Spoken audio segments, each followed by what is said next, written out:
सिंह और आप सभी का स्वागत है एसपीएन 9 न्यूज में। महाराष्ट्र की राजनीति में हलचल अब तेज हो गई है।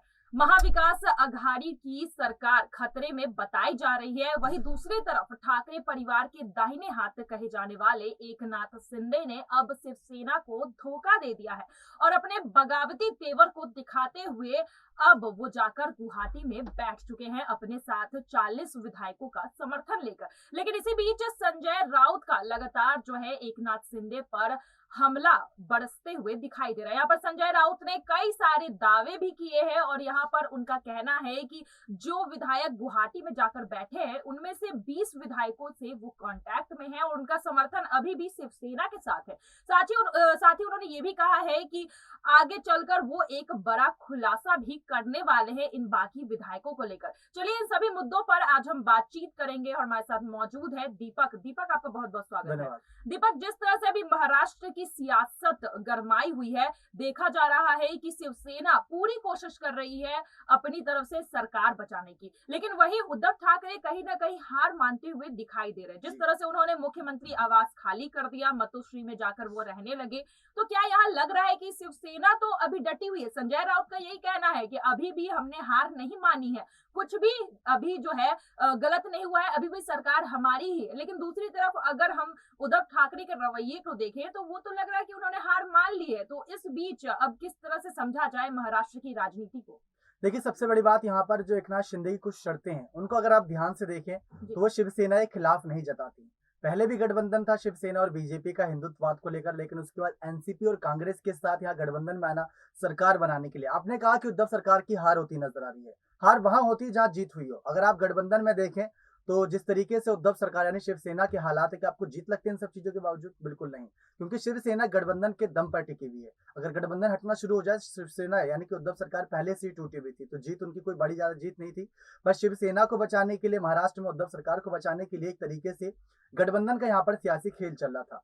लेकिन उसी बात को लेकर एकनाथ शिंदे अपनी शर्त पर अड़े हुए हैं कि बीजेपी के साथ जाना पसंद करेंगे, हिंदुत्ववाद को बढ़ावा देना पसंद करेंगे। लेकिन यहाँ पर संजय राउत को लेकर जो आप यहाँ पर बातें बताते नजर आ रहे हैं, उनको लेकर कुछ बातें हम बताते हैं। आदित्य ठाकरे, संजय राउत एमएलसी चुनाव से पहले यहाँ पर बैठे हुए थे। कुछ खबरें ऐसी निकलकर सामने आई थी कि एकनाथ शिंदे पहुंचे थे होटल में जहां पर बातचीत हो रही थी बैठक में। उस बीच काफी ज्यादा यहाँ पर बहस होती नजर आई थी संजय राउत आदित्य ठाकरे और उनके खिलाफ यानी कि एकनाथ शिंदे के साथ। इसके पीछे का मुख्य वजह बताया गया है कि जब से एकनाथ शिंदे शिवसेना के साथ जुड़े, पहले ये एक ऑटो ड्राइवर हुआ करते थे। ऑटो ड्राइवर से ये फिर शिवसेना क्यों आए? बाला साहब ठाकरे को देखते हुए, हिंदुत्ववाद को देखते हुए। फिर जब यहाँ जुड़े पार्टी के साथ, तो इनको लगा कि आने वाले वक्त में जब बाला साहब ठाकरे पार्टी के साथ नहीं थे, बाला साहब की इंटेंशन ये नहीं थी कि हमारे परिवार से कोई सत्ता में रहे, उनकी इंटेंशन थी बस शिवसेना चलती रहनी चाहिए।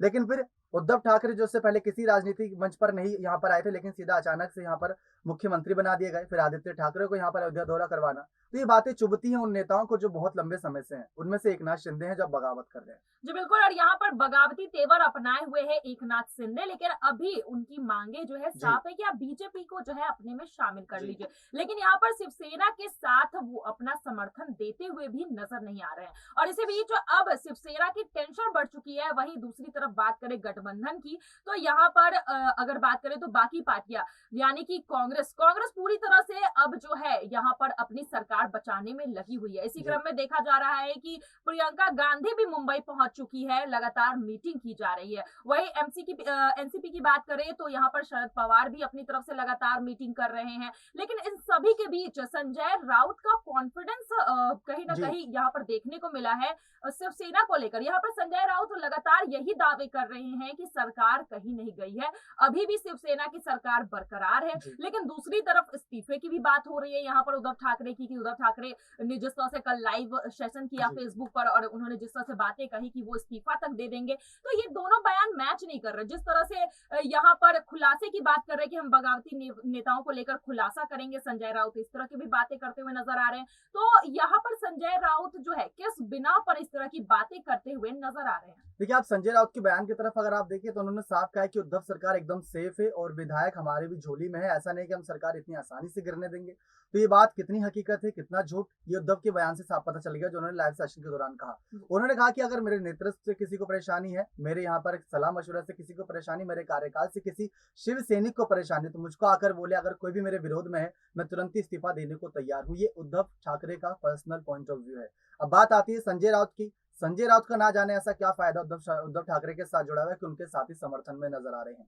शरद पवार की बात करें, शरद पवार ने 4 से 5 महीने पहले आगाह कर दिया था कि शिवसेना में जरूर कुछ ना कुछ बड़ा बवाल मच सकता है, लेकिन इसको लेकर हमेशा ही बातें टालते गए। लेकिन अब आप देख सकते हैं बगावती तेवर यहाँ पर अपनाते नजर आ रहे हैं। अगर इतना ही संजय राउत को इतना कॉन्फिडेंस है, तो इतना क्यों बवाल हो रहा है, क्यों बातचीत के लिए तैयार नहीं हो रहे एकनाथ शिंदे। ये कहा जा रहा, अभी हालिया जो बयान संजय राउत का बताएं तो ये खबरें सामने आई है कि वो गठबंधन तोड़ने के लिए शायद तैयार हुए। जो अभी एक लेटेस्ट अपडेट आई थी उसमें कहा गया था कि वो गठबंधन तोड़ने के लिए खबरों के अनुसार तैयार हो गए हैं। लेकिन एकनाथ शिंदे उनसे बात करने के लिए आए तो सही, उनसे बात करें, फिर उसके बाद जो आगे उनका शर्तें होंगी उनको सुनी जाएंगी। यही उद्धव ठाकरे ने भी कहा था कि मैं नहीं चाहता कि शिव सैनिक कोई भी मेरी वजह से शिवसेना को छोड़ के जाए। बाला साहब ठाकरे की वजह से पार्टी शुरू हुई थी, हिंदुत्ववाद को बढ़ावा देना था, राजनीति में इतना ज्यादा इन्वॉल्वमेंट नहीं रखना था। बाला साहब ठाकरे भी बहुत दूर रहते थे, भले उनके नाम से पार्टी चलती थी, लेकिन कई नेताओं को बढ़ावा मिलता था। तो संजय राउत अगर बयानबाजी कर रहे हैं तो उन बयानों पर खरे भी उतरे ताकि उद्धव की परेशानी कम हो। जी बिल्कुल, और यहाँ पर देखने को मिल रहा है कि एकनाथ शिंदे ने अब उद्धव ठाकरे को एक ओपन लेटर लिख दिया है और उस ओपन लेटर में कई सारी बातें उन्होंने कही है और साथ ही यहाँ पर विधायकों के मन को उन्होंने कहा है कि नहीं समझा गया, उनके भावनाओं को कहीं ना कहीं नहीं समझा गया। इस वजह से आज जो है पार्टी इस कगार पर पहुंची है। लेकिन इस पूरे सियासी संकट के बीच फायदा बीजेपी का होते हुए दिखाई दे रहा है। आपको बता दें कि बीजेपी के पास अभी कुल 105 विधायक है और अगर एकनाथ शिंदे मिल जाते हैं बीजेपी में तो बीजेपी सीधे तरीके से बहुमत बना सकती है और इसमें शिवसेना की भी जरूरत नहीं होगी, कांग्रेस पार्टी या एनसीपी पार्टी की भी जरूरत नहीं पड़ेगी। तो क्या लग रहा है महाराष्ट्र में अब बीजेपी वापस से सत्ता में जो है वापसी कर सकती है यहाँ पर एकनाथ शिंदे के द्वारा? देखिए, महाराष्ट्र की सत्ता में अगर देखा जाए तो आने वाले कुछ वक्त में बीजेपी वैसे ही बहुत बड़ी वापसी करने वाली थी, जिस तरीके से एमएलसी चुनाव और राज्यसभा चुनाव के नतीजे थे। इस बात में कोई शक नहीं कि उद्धव सरकार शिवसेना की बहुत बड़ी हार अभी बीते कुछ चुनावों में हुई है। भले एमएलसी में थोड़ी जीत मिलती नजर आई, थोड़ी खुशियां मिलती नजर आई, लेकिन वहां पर भी हार की कगार से बचे थे। तो बीजेपी वैसे भी यहाँ पर आने की तैयारी पूरी तरीके से थी। लेकिन अब इस सब के बीच यहाँ पर एकनाथ शिंदे ने, अगर आप में से दर्शकों से पूछा जाए कि एकनाथ शिंदे को इससे पहले कौन जानता था, शायद सबका यहाँ पर जवाब ना में होगा। लेकिन संजय राउत, उद्धव ठाकरे, आदित्य ठाकरे, 3-4 नाम ही जहन में रहते हैं शरद पवार के साथ। लेकिन अब एकनाथ शिंदे इतने बड़े चेहरे बन चुके हैं जो नेता के रूप में हर कोई चाहता है। सत्ता का लालच हर किसी को है। ये बात कई नेता की पार्टी लोग करते नजर आ रहे हैं इन सब पूरे सियासी कह सकते हैं संकट के बाद। चलिए अब देखना ये होगा कि महाराष्ट्र में जो सियासी संकट आई है इसमें जीत किसकी होती है, एकनाथ शिंदे की या फिर यहाँ पर संजय राउत जो दावे कर रहे हैं शिवसेना को लेकर और उनका जिस तरह से कहना है कि वो कोई बड़ा खुलासा जो है एकनाथ शिंदे को लेकर और बाकी बागी विधायकों को लेकर करने वाले हैं। चलिए अब देखना दिलचस्प होगा कि क्या शिवसेना वापस अपनी राजनीति और सत्ता को बचाने में कामयाब रहेगी या फिर इस मौके का फायदा देकर बीजेपी सियासत से बाजी मार लेगी महाराष्ट्र में। आज के लिए बस इतना ही। आगे की खबरों के लिए देखते रहिए SPN9 न्यूज। धन्यवाद।